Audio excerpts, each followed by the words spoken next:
Hello, everybody. Welcome back to the Abundant Investor Tip of the Day. My name is Shelley Hagen, and my business partner, Nina McNamara, and myself, are providing these little tips of the day, Mondays and Fridays, typically every week. And they're just a little bit of information to share with you on some tips and things to keep in mind as you're working and building your real estate investment business. Some of you may already know this information. Some of you may be the first time you heard about it. But I just want to give you a little bit of tip about how to get commercial financing.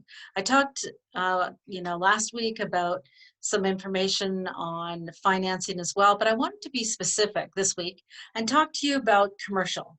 Because as you grow your business, you're going to need to, look at different lenders as you're moving forward. As always, I recommend that you work with professionals such as commercial mortgage brokers. And when I'm talking about commercial, I'm talking about those, anything over 5 units that starts to get into the commercial end of things, especially when you start to get to larger apartment buildings, strip malls, office buildings, mini storage, etc. as you start to go forward. You could be working with a commercial broker. In some cases, you could also be working directly with a lender that you've established a relationship with. So in any way, either way, when you're going forward, it's all about making yourself look professional and setting yourself up and your company to the best that you possibly can as you're going forward, to make sure that you're taken seriously as you're going forward. So what I recommend is you put together a professional package. So I have a professional investor package. I scan everything, put it onto my folder on my computer, and I have it ready at my fingertips all the time. And that includes my corporate documentation, my notice of assessments for myself personally, tax returns for my corporation myself if necessary. Sometimes the lenders want it, and sometimes they don't. So just be prepared. I also have a list of all of my inventory of all of the properties that I have in case I need to show that information too. So when you're going forward, I would recommend, whether you're working with a mortgage broker or a banker, be prepared to put together a proposal, a little document that puts together information about the property and about yourself as you're going forward. So you're going to need in this to talk about the property. So you're going to need your offer to purchase, you're going to need information on the rent roll, any capital expenditures, any expense and income report as you're going forward. You're going to need to have that information again about your corporation, because I would recommend if you're buying an apartment building that you probably are going to put it into a corporation, not your personal name, just for asset protection, to help you with that, and also to help you with some tax, tax advantages that might come along your way. You want to include pictures of the property and explanation about the scenario and what you're looking to do with it. And I would have my business plan included if at all possible, if you're ready to go right away with that. But if not, I talked about the last time about having a business plan.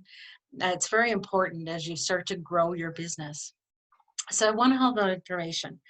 There's a lot of other stuff that goes in there. I'm just kind of giving you a bit of a high level, heads up to things to look at. You can ask your banker and you can ask the mortgage broker too. They should be able to give you some kind of a checklist. So this is a bit of a heads up before. The bank, I want to let you know that the bank is going to want information from you about the tenants. They're going to want to know, do you have leases with the tenants? How many have leases, or month to month, whatever the situation is. They're going to want, utility bills. They're going to want likely to have an appraisal and an inspection done. And with larger buildings, they usually want to have phase 1 environmental assessment done on the property too. If it's close to a gas station or some other property around it that could have some contamination issues, then they may even want you to go higher into phase 2 and phase 3. So your expenses start to add up pretty quick. So make sure you budget for those things too. Check in your local region with your bankers and the different professionals about what does appraisal cost? What does a phase 1 cost in your area? Because it does vary a little bit from one area to the other across the country. You're also going to need to have anything regarding contracts that you might have for essential things within the building. Say, for example, you have, an elevator, or maybe you have some kind of a spa in there that's, or a pool. If you have contracts for maintenance, et cetera, they're gonna wanna know about that. They're gonna wanna know about the fire. Are you up to date with your fire codes and your fire inspections? They're gonna want to know too, proof of where you got your down payment. They're gonna want, to know that you have insurance, et cetera. So just be prepared. This is what the tip of the day is all about, is just starting to think, down the road about what you're going to need. Even if you're not there yet with buying commercial, start to get some of your information together so that you're prepared when the time does come. So it's really important. So that's everything.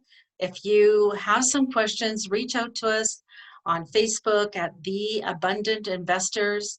And I wish you an abundant day today. Have a great day. Look forward to seeing you again. There's more to come. Bye for now.